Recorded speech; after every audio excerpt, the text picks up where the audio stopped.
There is something very strange about ITC. On one side, this is a company that makes roughly 80% of all legal cigarettes sold in India. But on the other side, this is the same company that your parents trust for Ashirwad atta, the same company that small kids use for their notebooks, and the same company that we trust with agarbattis for puja at home.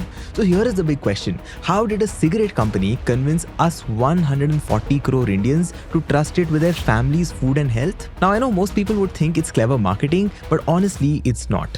Because what ITC has pulled off in the last 25 years is one of the most calculated and genius corporate transformations in Indian business history. And you know what the craziest part is? That the very regulation that was designed to destroy their cigarette business actually ended up becoming the foundation for everything else that they built. So in this video today, I am going to break down 3 things.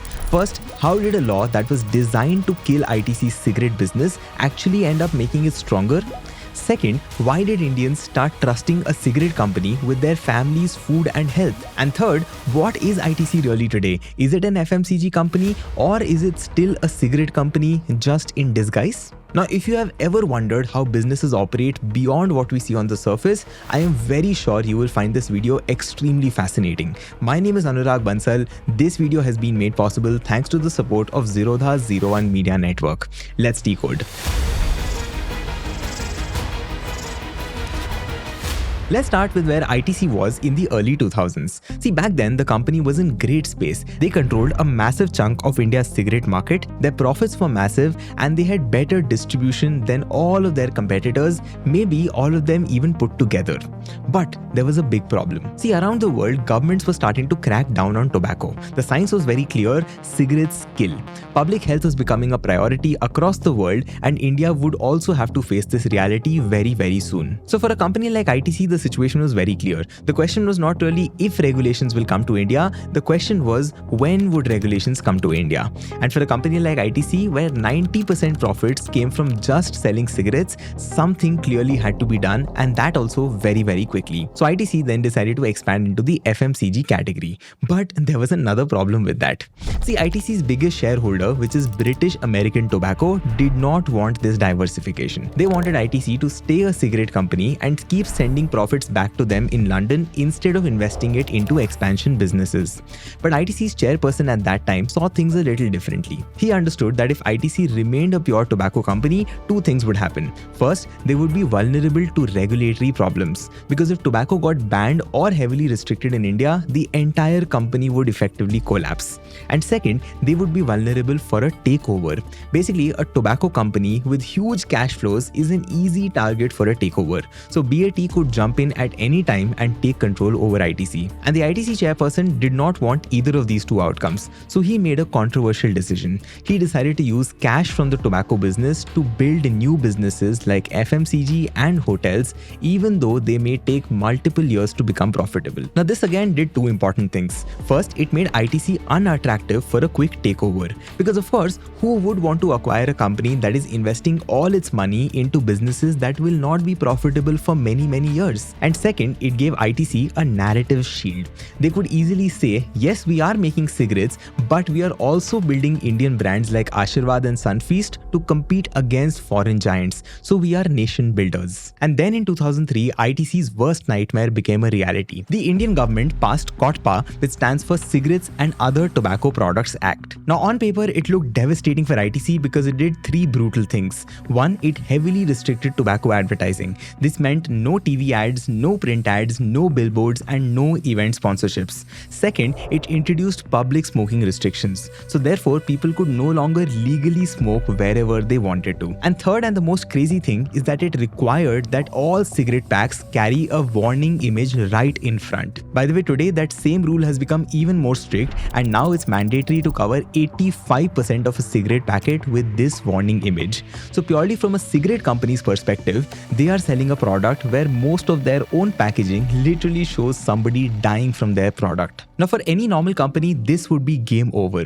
Your product is getting regulated endlessly, you cannot advertise, you cannot build new brands in the traditional sense, and taxes are breaking apart all your margins. But for ITC, something very unexpected happened. Kotpa did not kill their cigarette business, it actually ended up making it stronger. So the question then is, how on earth did this even happen? See, when Kotpa banned advertising, ITC already had decades of brand recognition in the minds of Indian consumers. Regular smokers did not really need advertisements to remember ITC cigarettes. They were already a part of their daily habit, and there were also barely any other options to pick from.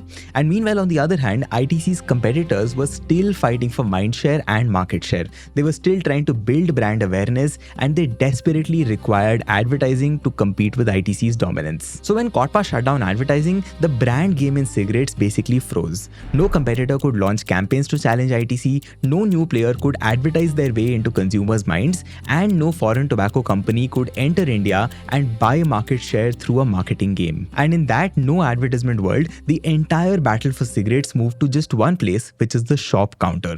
And here is where ITC had an even bigger advantage. Because of their massive market share at that time, ITC had spent decades building deep and personal relationships with millions of small retailers across our country. Right from panwalas to kirana store owners to grocery shops, and in fact even highway dhabas, these were not just transactional business relationships that ITC had with these people. These were trust-based relationships between suppliers and retailers. To give you a better understanding of this, let me explain this with a very simple example. Imagine you are Suresh, a kirana store owner. Every week an ITC distributor comes and he makes sure that your shelves are stocked. You have been working with them for 15 years, they give you good service, they give you reliable supply for your shop, they give you decent margins on products, and most importantly, they have built trust with you over many years now. So now when a customer walks into your shop and asks you for a cigarette, what do you give them? Now naturally, if you're Suresh, you would offer an ITC brand, right? 3 reasons: because that's what you have the most of, that's what gives you the best relationship value, and third, that is what you have been selling for years and you would not want to change for your own convenience. So ITC had brand value, recognition, as well as distribution power at the store counter.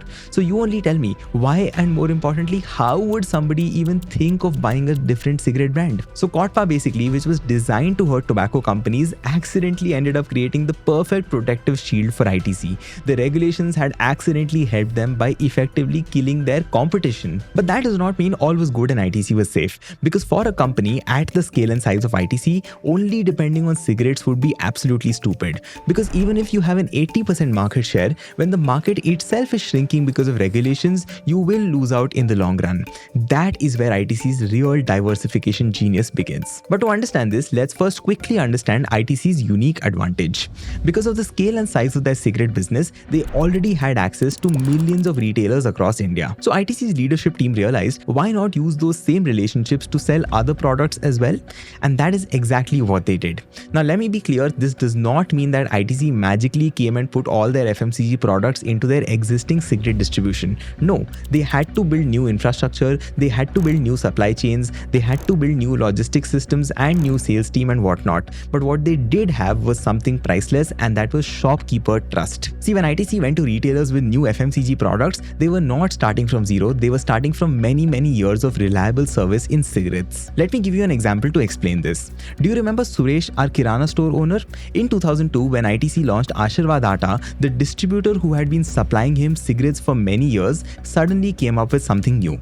Suresh bhai, we are launching a new premium atta. Would you be willing to keep it in your store? Now Suresh has absolutely no clue if Ashirvad Atta will sell or not. It is a new brand and the atta category is very crowded. But he does know that ITC has been reliable for cigarettes and they have never cheated him and they have always delivered on time. So Suresh takes a chance basis of the relationship and he says yes.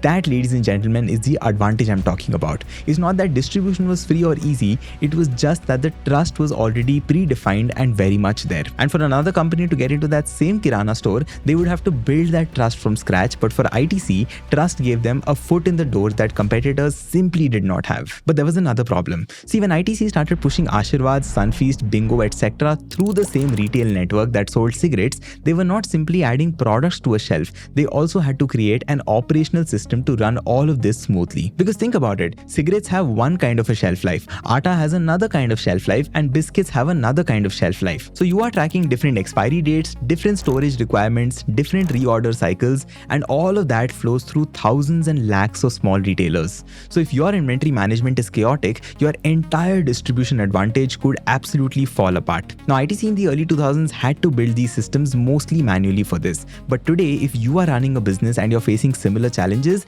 there is a much simpler solution, and that is Odoo. Odoo is an all-in-one business management software that helps businesses streamline and simplify their day-to-day business operations thanks to their suite of 45 plus applications. Odoo's inventory lets you organize your entire storage, setup, inventory, and warehouse management, and also helps you automate product routing with smart rules so that items automatically go to the right locations.